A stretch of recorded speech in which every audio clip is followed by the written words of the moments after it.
الحق من ربك فلا تكونن من الممترين. الحمد لله والصلاة والسلام على رسول الله وعلى آله وأصحابه أجمعين. إخوة الإيمان، السلام عليكم ورحمة الله وبركاته. أدعوك فوالا وباوا أبا تنفي ونتنجيك àti ohun tí ń jẹ́ ìfọ̀yàbalẹ̀ àti àjùlọ ọba tí ó fi sínú Islam tó ṣe Islam ní ẹ̀sìn tó ṣe ká ní pé àríkọ́ṣe ni, ẹ̀sìn tó ṣe ká ní pé ó ń pèyàn lọ sí di gbogbo nǹkan tó ti dá, tó ṣe wá lè wa kúrò nínú àwọn àwà tó jẹ́ wà tó ṣe ká ní pé ẹ̀sìn kọ̀, àwọn ọmọ aráyé kọ̀, òun làákàyè yẹn kọ̀. Ọba tó wá gbé Ìsìláàmù tó ṣe ní àwòkọ́ṣe fún gbogbo ọmọ èdè ènìyàn, ọba náà là fún lọ́pẹ́. Àtọ̀ ìkẹ́ àti gẹ̀ fánàbí wa Muhammad sallallahu alaihi wasallam, àwọn ará ilé rẹ̀, àwọn sahabatul kiram, fìdírí àwa náà tó ṣe ká ní pé à ń fi ìgbìyànjú wa fi máa tẹ̀lé ti ànábì wa Muhammad sallallahu alaihi wasallam. Ẹni àdáyẹrí apadà kí Haqqu TV, gbogbo wọn máa yá wa tí wọ́n jọ pawọ́pọ̀ tí wọ́n ń gbìyànjú kí Islam lè máa ga, kí Islam lè máa lọ síwájú. A kí wọn lókun àkọ́kọ́, a tún kí wọn lókun èkejì wípé wọ́n tún padà tún wọ́n tí wa, wọ́n tún wá sí ọ̀dọ̀ wa lékejì. Gbogbo ẹsẹ̀ kọ̀ọ̀kan tí ẹ̀ ń gbé lọ, gbogbo àyíkáyè tí ẹ fi ń polówó Islam yìí, kí Ọlọ́run bá kó gbà lẹ́sìn lọ́wọ́ yín, kó ṣe ń sábàbí oore fún yín látàyé fi bọ́sàl kìyàmà. A dúpẹ́ bákan náà lórí gbogbo ọ̀dọ̀, a dúpẹ́ lọ́dọ̀ Ọlọ́run lẹ́yìn náà lórí gbogbo àwọn akitiyan yín tí ẹ̀ ń ṣe. k'Ọlọ́run kó gba ọpẹ́ yín, k'Ọlọ́run wá ṣàlékún orí ọpẹ́ fún yín. Báyìí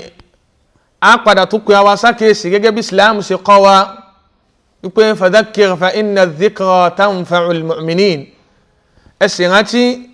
tó ń gbé ìrántí tẹ́ máa ṣe yìí báyìí, òun náà ni wọ́n máa ṣàlékún ìgbàgbọ́ náà, ni àwọn mùmínì lọ́kùnrin lóbìnrin wọ́n máa wóore, wọ́n sì máa rí ọ̀kan sí méjì wọ́n máa rí mú. Ìdí báyìí inú ìrántí wa tí a ṣe lénìí, òun náà ni ohun tá a mọ̀ ní al-jahlu wa khuturatu, ohun tí ń jẹ́ ìmọ̀kan àti gbogbo wàhálà tí ó kó dání sínú ní àwọn ewu tó jẹ́ ewu ńláńlá tó ṣe ká ní pé àìmọ̀kan yìí àkódání lọ́dọ̀ ẹni tó ṣe ká ní pé ó ń lò gbésẹ̀ ayé pẹ̀lú àìmọ̀kan, kàbí ń fi àìmọ̀kan fi máa lo àwùjọ, kàbí láti tún máa fi wá tan àìmọ̀kan yìí láti tún máa tàn ká. Ẹ bá wọ Ọlọ́run ọba tó yẹ ká máa dúpẹ́ fún gbogbo ìgbà, ó ṣoore fún wa ní gbogbo àyíkáyè. Táwa mùmínì tá a bá ń wo orí Ọlọ́run ọba, a mọ̀ nípa ọba yìí báyìí, gbogbo àkíkò lè ká máa alhamdulillah. Hasallahu subhanahu wa ta'ala ibadahu ala al-ilm. Ọba wa ó fòrò wa lọ síbi ká wá ìmọ̀,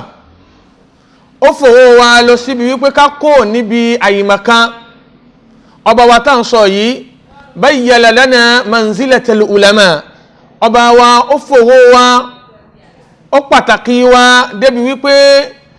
lẹ́yìn ìgbà tó ṣe ká ní pé ó ní kálọ̀ wá mímọ̀, lẹ́yìn náà ó tún ṣe kí ni ọlá àti iyì àti àlékún karama àti àgbéga tí ń bẹ fún àwọn tó ṣe ká ní pé wọ́n jẹ́ olùmọ̀. Ọlọ́run bá tún fi yé wa.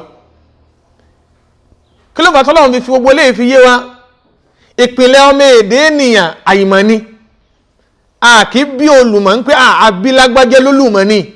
àbí ní mufti ìlú wa, àbí ní sheikh nínú ìlú wa, àbú ní àfá àwọn ìlú wa, àkíbí níbẹ̀. Ọlọ́run ọba tí ó láàrẹ́gá, ó ní wallahu akhrajakum min butuni ummahatikum la ta'lamuna shay'a. Ọlọ́run ní àwọn alayọ yín jáde kó nínú inú ìyẹn kọ̀ọ̀kan yín. Lẹ́gbà tá a fẹ́ yọ yín jáde, ayọ yín jáde la ta'lamuna shay'a, kò síyàn kan tó mọ̀ nǹkan kan gbà tá a wá. Ìpé awọ́lẹ́ni tó ṣe ká ní pé agbé ohun tí ń jẹ́ àìmọ̀ yìí báyìí ó wà lára wa ń gbà náà. Ṣùgbọ́n kí àìmọ̀ yìí báyìí kó mọ̀ wá wà lára wa títí lọ, ká máa lo gbèsè ayé àìmọ̀kan Ọlọ́run ní wa ja'ala lakumus sam'a wal absara wal af'ida Ọlọ́run wá ní àwọ̀ Ọlọ́run a fún yín ní ohun tí ń jẹ́ etí ìgbọ́ ibi tó bá ti ń gbọ́ ohun tó bá mọ̀ tẹ́lẹ̀ gẹ́gẹ́ bí ṣe ń gbọ́ Haqqu TV bẹ́ ṣe ń wo Haqqu TV nísìn ohun tí ò bá ti mọ̀ tẹ́lẹ̀ ohun tí ò bá ti gbọ́ tẹ́lẹ̀ ìyẹn ó máa gbọ́ látara pé kí ni Ọlọ́run fún yẹn létí bákan náà Ọlọ́run tún fún wa ní ìríran ibi tó ṣe ká ní pé yẹn ò rí tẹ́lẹ̀ ohun tí yẹn ò mọ̀ tẹ́lẹ̀ tí yẹn bá ti ń wò yẹn bá ti ń súnmọ́ àwọn ibi tí yẹn ò máa súnmọ́ ìríran wa ni ló tún máa jẹ́ kí ni ló máa jẹ́ ohun tí ó máa yọ wá kúrò níbi àìmọ̀ wal af'ida bákan náà ọkàn wa ọkàn ti inú ọkàn ti làákàyè Ọlọ́run fún wa ní gbogbo rẹ̀ ká lè fi máa dúpẹ́ fún Ọlọ́run ọba níbi pé Ọlọ́run ti fún wa ní irinṣẹ́ tá a fi ohun tí ń já ìmọ̀ kan yìí báyìí tá a fi gbé kúrò nígbèsè ayé wa ẹ̀yàn máa yá mi ọ̀wọ́n jù lọ Ọlọ́run ọba tó pàtàkì ìmọ̀ yìí dhammal jahl Ọlọ́run wá fu ẹnu ẹ̀tẹ́ ó bẹ̀tẹ́ lóhun tí ń já ìmọ̀ kan àìmọ̀ kan tó ṣe ká ní pé òun ni kí ni àárẹ̀ ló jẹ́ àárẹ̀ ni kódà bọ́n bá búyàn wípé òpè èèyàn ọmọ yìí ò dá nǹkan kan mọ̀ eléyìí kankan òye ebu ńlá ni wọ́n búyàn àárẹ̀ ńlá ni àyìmọ̀ kan yìí báyìí tó ṣe ká ní pé àárẹ̀ yìí o aburú tí ó mọ̀ wá kó dání aburú yìí ó pọ̀ débi pé ẹni tó ní àárẹ̀ yìí gangan ibi tí aburú yìí tí ó padà wá fún kádé tí ó fi bá àwọn nǹkan míì jẹ́ òun gangan ó súnmọ́ kóhun náà má dé bẹ́ẹ̀ ló fi jẹ́ pé Ọlọ́run ọba nípa ilẹ̀ ọmọ èdè ènìyàn Ọlọ́run ní wa hamalaha al-insan innahu kana zaluman jahula ohun tó tẹ̀ wọ́n sánmà tó tẹ̀ wọ́n ilẹ̀ tó tẹ̀ wọ́n àpáta ọmọ èdè ènìyàn gbà lẹ́yìn ìgbà tó ọmọ èdè ènìyàn gbà tó ṣe ń ká ní ọmọ èdè ènìyàn tó gbà yìí o kana zaluman ọmọ èdè ènìyàn yìí alábùsí ni bákan náà jahulan ọmọ èdè ènìyàn aláìmọ̀kan ni ló fi jẹ́ pé gbogbo ohun tí yóò bá mà ó yẹ kí a máa gbìyànjú kí a kó níbi àìmọ̀ yìí báyìí fi lọ síbi kíni ibi mímọ̀ kò wá yẹ kí ká máa wá fi àìmọ̀ kan fi máa ṣe fáàrí ohun tí a fi ń ṣe fáàrí ta fi ń hàn òun náà ní ìmọ̀ Islam wá fẹ́ kí mùsùlùmí kó níbi kíni ojú dúdú ẹgbẹ́ wọn mọ̀ sọ bí wọ́n máa pe kíní kẹfà wọn ní asrul jahiliya àwọn àkíkò tó ti kọjá tí mò sí àwọn àkíkò tó ṣe ká ní pé kìí ṣe ìmẹ̀sìn kìí ṣe ìmọ̀ gidi ni wọ́n fi ń lo ayé ńgbà náà tó ṣe ká ní pé alíkàkọ́ àmọ́ fìlà ákàyẹ fi máa ṣe kíni fi máa tibọ̀ nù tó fi máa ṣe ní ìgbésí ayé ni Islam fi pọ́n wálé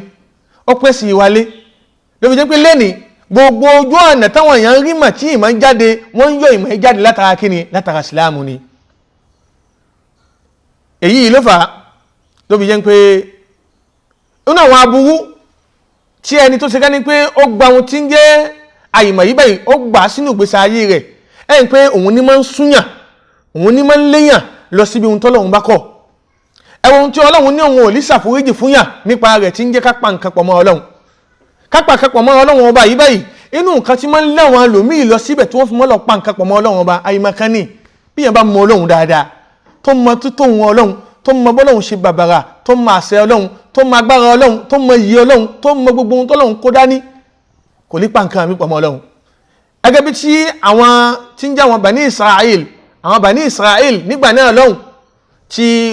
wọ́n fi sọ fún anábì wọn tí ń jẹ́ Musa wọ́n sọ fún Musa qalu ya Musa ìwọ Musa ij'al lana aliha ó sì wá nǹkan kan fáwọn náà káwọn náà máa jọ́sìn fún kama lahum aliha ẹgẹ́ bí táwọn ń wò ní agbègbè tàwọn ẹgẹ́ bí wọ́n ṣe ní nǹkan míì tí wọ́n ń bọ tí wọ́n ní nǹkan míì tí wọ́n ń wárí fún tí wọ́n ní nǹkan míì tí wọ́n ń bẹ̀rù lẹ́yìn Ọlọ́run nígbàtí Musa tí wọ́n fún wọn lésì Musa ń sọ fún wọn ní ìjọ́ náà pé qala innakum qawmun tajhalun ẹ̀yin tẹ́ ń sọ̀rọ̀ yìí báyìí àyìnmọ̀kan ní ń dà yín láàmú ẹ̀ tí ìdá Ọlọ́run ọba mà àyìnmọ̀kan bá wà lára àyàn àyìnmọ̀kan yìí báyìí kò síbi tí wọ́n ní kó lọ ní ohun tọ́lọ́run kọ̀ tí ò lè débẹ̀ abani kó bọ yẹ̀pẹ̀ ló bọ yẹ̀pẹ̀ abani kó bọ ohun tí ń jẹ́ omi ló bọ omi abani kó bọ ọya ló bọ ọya gbogbo ohun tó bá ti pè sí tó ń gbà àyìnmọ̀ èèyàn mọ Ọlọ́run àyìnmọ̀kan ohun tí ó gbé ibi tí ó gbé yẹn lọ ló gbé yẹn kó òun Islam ló gbé yẹn kó òun níbi ìjọmọlúàbí ló lọ sọ yẹn sínú kíni sínú tí ò lè ṣe yẹn láǹfààní kan ni àyìnmọ̀kan ó lè ṣe yẹn lẹ́ni tó ṣe ká ní pé a lọ kó sínú kíni inú àjàgà wàhálà níwájú Ọlọ́run kó máa pa nǹkan mi pọ̀ mọ́ Ọlọ́run àwọn ìwà tó jẹ́ ìwà tí ó da ìwà àbùkù ìwà tó ṣe ká nípa kò yẹ ká bá ọmọlúàbí ń bẹ̀ òun náà àyìnmọ̀kan máa ń ṣe kí ni máa ń gbìyàn lọ ẹ̀yin náà ẹwọ wọn jama àwọn ìjọ Ànábì wa Lut alayhi salam ẹ̀rí wọn àìmọ̀kan wọn ni láì pé ohun tí ń jẹ́ àìmọ̀kan tó wà pẹ̀lú wọn ẹ wo bí tó sún wọn dé gẹ́gẹ́ tí Ọlọ́run fi ń wòye wọn pé a innakum lata'atuna ar-rijala shahwatan min duni an-nisa ẹ wo báyé ṣe rọrùn tó ẹ wo gbádùn tí ń bẹ lára obìnrin gbádùn wọn lọkùnrin fẹ́ rí lára ọkùnrin tó ṣe rẹ́lí kò lè rí lára obìnrin àmọ́ àìmọ̀kan tí wà pẹ̀lú wọn tí mú wọn lọ sí ṣekúṣe ni ẹ̀rí títí ànábì wọn tí ń jẹ́ Lut ń sọ fún pé kí ni bala antum qawmun tajhalun àìmọ̀kan tó wà pẹ̀lú yín ìyá yìí òun náà ló jẹ́ kẹ́ máa ṣe ohun tí ó kù díẹ̀ káàtó bẹ́ẹ̀ bí wá ríyàn tó bá ma wàhálà tí àìmọ̀kan máa ń gbé wá sínú ìgbésí ayé a máa bẹ Ọlọ́run ọba a máa wá sọ lọ́dọ̀ Ọlọ́run ọba wípé ohun tí ń jẹ́ àìmọ̀kan yìí báyìí k'Ọlọ́run má gbèsè àwọn lágbádá kó wọn má fi lọ gbà kó wọn má fi ṣẹ̀sìn kó wọn má fi darí nǹkan tó wọn fẹ́ darí ẹ̀rí ànábì Musa inú gbólóhùn tí ó sọ lẹ́yìn ìgbà tí ìṣẹ̀lẹ̀ tán ó ní a'udhu billahi an akuna minal jahilin ó ní wọ Ọlọ́run mo rábàbà síwájú ẹ o mo wọ́ ẹ lólùṣọ́ o tí wọ́n yẹn bá ń fi ohun tí ń jẹ́ ìmọ̀kan ignorance àyìmọ́ ní kankan àyìmọ́ dá nǹkan kan mà tí wọ́n fi ń lògbà tí wọ́n fi ń sèse tí wọ́n ṣe mo fi wọ́ Ọlọ́run mo fi ṣe kí ni mo fi ṣàbò mo yẹ kí ìwà náà àwọn tó fi ohun tí ń jẹ́ ìmọ̀kan fi darí ìgbésí ayé fi ṣẹ̀sìn fi ṣe gbogbo nǹkan tí fẹ́ máa ṣe jẹ́ kí ó mú wọn débi wípé wọ́n ń wá ṣọ́rí wọ́n ń tọ́ lọ́dọ̀ Ọlọ́run ọba k'Ọlọ́run kó gbé wọn jìnnà sí ohun tí ń jẹ́ ìmọ̀kan bẹ́ẹ̀ náà lárí lọ́dọ̀ ànábì wa Muhammad sallallahu alayhi wa sallam tó ń gbà ànábì inú àdúrà tánàbí mọ́ ṣe nígbà tó bá fẹ́ jáde ànábì wọn ní inni a'udhu bika an adil aw udal wọ́n lọ́wọ́ bá mo wọ́sọ̀ mo fọ́kọ́ ẹ mo fagbára fi wọ́sọ̀ bíbí pé kí ni kémi kí sọnù kàbí kí wọ́n sọ mínú aw ajhal kàbí kí máa wà ìmọ̀kan aw yujhal alayhi kàbí káwọn èèyàn máa ṣe bẹ́ẹ̀ ká máa ṣe mí ká máa gbé mi pẹ̀lú àyìmọ̀ wọn ká máa ṣe ohun tó wù wá bí kí ni yóò bá léwu ní bí kí ni yóò bá tóbi ní mùsíbà tí kí ni yóò bá jẹ́ nǹkan tó yẹ kí yàn sá fún àlímọ̀ rí òdìdí àwọn ànábì Ọlọ́run ọba kí wọ́n máa sọ fọ́lọ́run kú wọ Ọlọ́run awọ́ ẹ a sì mú ẹ lẹ́ni tó ṣe ká ní pé ó jẹ́ olùṣọ́ wa ó jẹ́ ní tó máa dáàbòbò wá níbi ohun tí ń jẹ́ àyìmọ̀kan yìí àyìmọ̀kan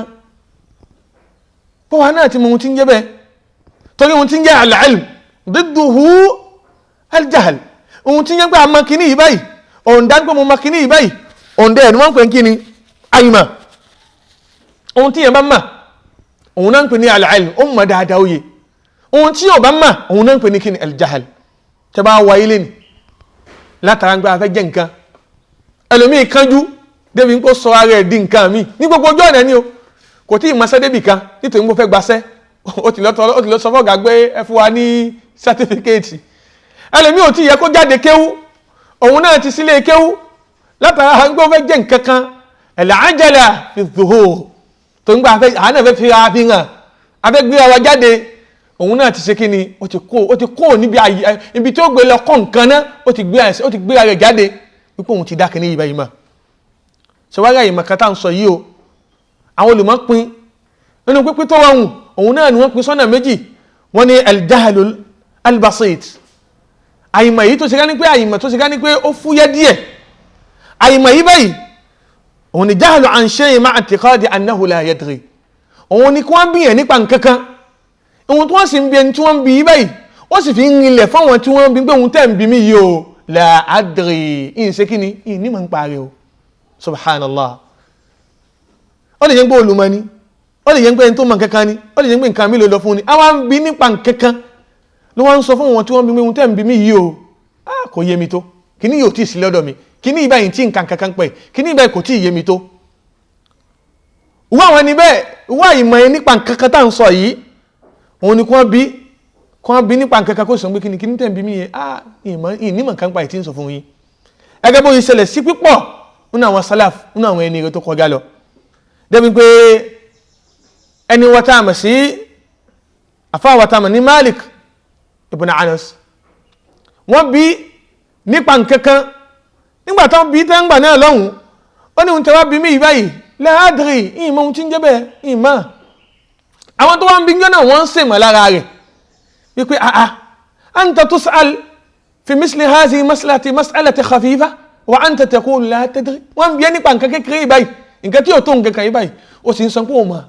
níbi ń sọ fún ọ wípé kí ni kékeré wà ní ẹ̀sìn lẹ́sẹ̀ bí ẹ̀sìn Ọlọ́run ọba ad-dinu thaqil ẹ̀sìn tó tóbi ní bí ó bá jẹ́ pé ohun tó tóbi ni Ọlọ́run ó lè sọ fún Nabi sallallahu alaihi wasallam wípé inna sanulqi alayka qawlan thaqila bí ṣe ó bá tóbi bí kíní yóò bá tẹ̀ wọ́n ni Ọlọ́run ó lè sọ fún Nabi pé àwọ Ọlọ́run ọba a ti sọ kalẹ̀ fún ẹ ohun tó ṣe ká ní pé tóbi ohun tó ṣe ká ní pé wúwo bẹ́ẹ̀ sì ń bá wá wúwo bẹ́ẹ̀ sì má tóbi kì í ṣe ìmọ̀ la fi mọ́ yanjú ẹ̀ ìmọ̀ láàlọ́ wá bí ó bá jẹ́ bẹ́ẹ̀ a máa mú ohun tí kì í ṣe ohun tí kì í ṣe ohun tí ó jẹ́ sìn a máa pè lẹ́sìn èyí tó jẹ́ sìn a máa kọ́ pé kì í ṣe ẹ̀sìn jẹ́ òun ni kí yẹn rí pé àìmọ̀ kékeré kó sì fi hàn wọ́n yẹn pé kì ní ìbáyìí ó dá kí mi tí máa o ìfìyàfìyà máa ràn wọ́n pé òun ò mọ̀ yẹn gángan òun náà lè sí fẹ́ kò máa pín ohun tí ń jẹ́ àìmọ̀ yìí kò máa pín ká èkejì ń bẹ òun náà ni al-jahlul murakkab ẹ̀yìn gbé àmọ́ gbọ́lẹ́nu òun yẹn pípọ̀ wọ́n ni hadha jahilul murakkab al-jahlul murakkab òun ni wípé ma'rifatu shay'in ala ghayri haqiqatihi ma'a i'tiqadi annahu haqqun òun ni pé ká máa rí pé ìyàn kò ń ṣe bẹ́ẹ̀ ní pé ó mọ̀ nǹkankan ohun tó sì mọ̀ yìí kò mọ́ lójú ọ̀nà òdodo ń pé kí ní ìbáyìí bó ṣe yẹ kó jẹ́ nìyẹn ló tún wá di ní àdíọ́kàn ló tún wá mú dání ló tún wá dì í mú gbangi gbé kí ní ìbáyìí o ohun tóun sọ yìí o mo ṣe rí nìyẹn òun wá pín òun wá kó wàhálà dání òun wá kó ìnira dání gan ìnira àkọ́kọ́ ni pé kí ni ẹni tó kọ́ mú kí ní yìí dání ní nǹkan tó dání tí ò jẹ́ bẹ́ẹ̀ yẹn ń kọ́kọ́ ti nira rẹ̀ lára lẹ́yìn náà tadlilu nasi bi jahalihi ló tún wá mọ́ wá ń àwọn ọmọ èdè ènìyàn pẹ̀lú kí ni pẹ̀lú àyìmọ̀ tó ṣe ká ní kí ó gbé dání ẹ mọ̀ wá rí pé àyìmọ̀ tí ìmọ̀ tí ò sí lọ́wọ́ yìí tó bá tó rẹ̀ ní pé sákèésí wípé ohun tẹ́ ẹ mú dání kì í ṣe òun nìmọ́lẹ̀ náà o ohun tẹ́ ẹ mú dání kì í ṣe òun lójú ọ̀nà náà o ohun tẹ́ ẹ mú dání kì í ṣe òun ni ohun ta fẹ́ lò ó ẹ mọ̀ wá rí pé ìfẹ́ ẹnu tó wà pẹ̀lú ẹ̀ kàbí ìtìbáhùl shuyukh àwọn àbá kàbí bẹ́ẹ̀ bẹ́ẹ̀ lọ àwọn tó fún mọ̀ tẹ̀lé yẹn ló tó wá máa mú dání pé bẹ́ẹ̀ náà ni àní bẹ́ẹ̀ náà ló ti rí sẹ́ ló wà mọ̀ wá nínú àwọn èèyàn àwọn yóò mọ̀ wá gba ohun tí kò yẹ kó gbà lọ́wọ́ ẹ̀ wọ́n máa gba ohun tó jẹ́ pé ó jẹ́ nǹkan tí ò ṣe nǹkan òdodo wọ́n máa gbà lọ́wọ́ ẹ̀ wọ́n mọ̀ wá fún nǹkan tó ṣe ká ní ohun tí ń pín fún wọn yẹn o ìwọ ni pín fún wọn ló fi jẹ́ pé Ànábì wa Muhammad sallallahu alayhi wa sallam ó ní ẹ̀yin tẹ́ jẹ́ sàhábà ó pa wá náà ó ní ká ṣọ́ra pípọ̀ o Ọlọ́run ọba tòun tó dá Ọlọ́run ò lè dé yọ ọmọ báyìí o Ọlọ́run ò lè jámà kó òun ọkàn àwọn èèyàn o ṣùgbọ́n o walakin yaqbid biqabdil ulama Ọlọ́run àmọ́ wá gbàmà ló mọ̀ gbàmà báwọn olùmọ̀ bá ti ń kó láyé àwọn ẹni rí bá ti ń lọ tí wọ́n jẹ́ wọn tó ríran dáadáa ìrìn tó ríran dáadáa rẹ́sìn tí wọ́n bá ti ń lọ báyìí ìmọ̀mọ̀ wá lọ kò lè wá síyàn kan mọ́ àwọn ọmọ èdè ní takhadha an-nasu ru'usan juhala àwọn èèyàn wọn lè wá ríyàn kan tó fẹ́ mọ̀ pè sálàmà rí ẹ̀sìn wọn mọ́ wọn lè ríyàn kan tó fẹ́ mọ̀ lò sí ìgbésí ayé wọn tó kọjá àwọn tani àwọn juhal àwọn tí wọn ò mọ̀ kankan àmọ́ wá bí wọn nípa ẹ̀sìn àmọ́ wá yuftun wọ́n mọ̀ wá dáhùn wọ́n mọ̀ dáhùn ẹ̀sìn pẹ̀lú kíni bi ra'yihim pẹ̀lú ọpọlọ wọn pẹ̀lú làákàyè wọn lásán fayadilluna wa yudillun wọ́n mọ̀ wá sọ̀yẹn nù àwọn náà mọ̀ sọ̀rọ̀ àwọn nù wọ́n tún mọ̀ sọ àwọn ọmọ èdè ènìyàn nù ìjẹ́ ká ṣọ́ra pípọ̀ àwọn ọmọ èdè ènìyàn tó ń gbé kíni àwọn tí wọn ò nímọ̀ tí wọ́n ń pèsè tí wọ́n ń pèpè ẹ̀sìn tàbí nǹkan míì wọ́n mọ̀ bẹ̀sìn jẹ́ fún àwọn tó nẹ̀sìn bákan náà wọ́n mọ̀ dá fìtínà lẹ̀ wọ́n mọ̀ dá fìtínà tó ń gbóhùn gẹ́gẹ́ wọn fẹ́lẹ̀ wá mọ̀ ó ti ń gbóhùn ti ga jùmọ̀ lọ ó wá ga jùmọ̀ lọ rí tó ga jù àwọn jùmọ̀ lọ ibẹ̀ ló mọ̀ wá kọ́ wọn ìjọ ló mọ̀ nù wọ́n ní ohun tí ń jẹ́ ọ̀nà abú ló mọ̀ nù wọ́n ní ohun tí kì í ṣe ojú ọ̀nà Ànábì wa Muhammad sallallahu alayhi wa sallam ló mọ̀ wá kó fìtínà ló mọ̀ kó wàhálà bẹ́ẹ̀ bẹ́ẹ̀ lọ ẹ mọ̀ wọn pé àgbègbè yẹn kò lè wá sí ìmọ́lẹ̀sì ló mọ̀ ṣe kí ni ló mọ̀ lé mọ̀ lọ bí nǹkan bá fẹ́ wà lẹ́gbẹ̀ẹ́ bí nǹkan bá fẹ́ súnmọ́ lẹ́ni tó fẹ́ polówó ẹ̀sìn dáadáa tó fẹ́ polówó ìmọ̀ dáadáa a máa lé wọn kó ń lù ú a máa lé wọn jìnnà a máa pọ̀ mọ́ wọn lẹ́sẹ̀ a máa dá fìtínà lẹ̀ látàrí pé kí ni ohun tí ó wà lọ́wọ́ ẹ̀ èyí báyìí nínú àǹkà tí wọ́n ń dálẹ̀ pọ̀ ara ẹ̀ náà lè àdáwà àyìnmọ̀kan àdá ọ̀tẹ́lẹ̀ nígbà tí wọ́n lọ fi ẹni tó ṣe ká ní pé òun ní jẹ́ olórí ẹ̀sìn tí òun sì mọ̀ nípa ẹ̀sìn a máa wá súnmọ́ a fẹ́ súnmọ́ pé báyìí ni kìíní yìí lọ ló wà mọ́ wá fèrí wọn fi lura wọn ló wà mọ́ wá dáhùn tí ń jẹ́ fìtínà lẹ̀ sí àwùjọ tó fi jẹ́ pé Islam ó pè wá àwọn mùsùlùmí lọ́kùnrin wa lóbìnrin wa wípé ká wá ohun tí ń jẹ́ mà ká má jókòó lásán ohun tí ń jẹ́ mẹ̀sìn wa ọ̀ràn yẹn ní fún wa ní ká lọ wá ká lè mọ̀ ká lè kún inú àwọn tó sì ká ní pé wọ́n mọ̀ ẹ̀sẹ̀sìn bila basira wọ́n ríran fi ṣẹ̀sìn wọn bila dalilin wọ́n ní èrè lọ́wọ́ fi ṣẹ̀sìn wọn wala hujja wọ́n mọ̀ wá ṣẹ̀sìn láì ṣe ní pé Ọlọ́run bá sọ ohun tí ń jẹ́ sìn yìí báyìí ó rẹ́ni tó gbé fún tí ń jẹ́ ànábì wa Muhammad ànábì sì ṣàlàyé ó sì fi yá ń pé kó tó lọ pé hal balag ǹjẹ́ mo múṣẹ́ yìí ǹjẹ́ ohun gbogbo ohun tọ́lọ́run kọ́ mi ǹjẹ́ mo jẹ́ táwọn sàhábà sọ pé bẹ́ẹ̀ ni òjíṣẹ́ ohun tí ànábì sì wá jẹ́ kalẹ̀ yẹn òun náà ní ìmà òun náà ni ohun tí ó lòdì sí ohun tí ń jẹ́ ìmà kan kí gbogbo wa ká ṣe kí ni ká gbìyànjú ká lọ wá kọ́lọ́hún mọ́ kàwá kún nínú àwọn tó ṣe ká ní pé wọ́n mọ̀ jẹ́ àwọn jòhálà àwọn tí wọ́n nímọ̀ kan nínú ọ̀rọ̀ gbèsè ayé wọn abẹ́ Ọlọ́run ọba aláàánú tó pàtàkì ohun tí ń jẹ́ mà tó ṣe ìsìláàmù ní ìmọ̀ fún ara rẹ̀ látòkèdélẹ̀ kódà tó ṣe ìmọ̀ yìí báyìí ní sábàbí kan tí yóò fi lọ wọnú àlìjánà Ọlọ́run ọba abẹ́ o gbogbo ìta àti nínú ìmọ̀ Ọlọ́run mọ́ sàṣàlékún ẹ̀ fún wa o gbogbo àwọn tó ṣe ká ní pé wọ́n ń gbìyànjú lórí ọ̀nà ọmọ pé tí gbogbo ìmọ̀ tó ṣe yàn láǹfààní tó gbogbo ìmọ̀ tó ṣe yàn láǹfààní ìsìlámù pè wọ́n sí ikhris aláàmà ìyá ń fáwọn kàlà nábì sọ gbogbo ohun tí ó bá ṣe wá láǹfààní nímọ̀ tó ṣe ká ní pé kò takọ Ọlọ́run kò takọ ànábì káwá gbogbo rẹ̀ Ọlọ́run bá mọ́sà nù wá ní òkèlè ìmà gbogbo wọn máa wá nù wọ́n lókèlè ìmà ká jù wá lọ níbi ìmà káwa náà ká ṣe kí ni kí máa wá kó jẹ́ ohun tí ó ṣe sábàbí fún wa tá fi rí àánú Ọlọ́run ọba láyé tá à ń bẹ àti nínú sàárè àti ní gbangba alkiyama náà lẹ́ẹ̀kan sí atúpadà kí gbogbo àwọn ọmọ ìyá wa láti Haqqu TV kan kú ìdìde Islam kan kú ìdìde ọlá kan kú ìmọ̀ gba ìrìn gbogbo àwọn ọmọ ìyá mùsùlùmí ká máa gba ìwọ̀n fi rìn kí Islam òdodo lè dùn wá sínú ìgbésí ayé wa kí Ọlọ́run ọba kí kó mọ́sà san wọ́n ní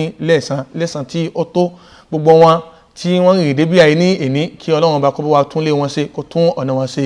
ọláàánú Ọlọ́run ọba gbogbo àwa náà tí à ń wò wá kọ́lọ́run kó gbàdúrà tiwa náà kó sọ wá ní olùmọ̀ subhanakallahumma hamdik ashhadu an la ilaha illa ant astaghfiruka wa atubu ilayk subhana rabbika rabbil izzati amma yasifun wassalamu ala al mursalin walhamdulillahi rabbil alamin. Subhanallah.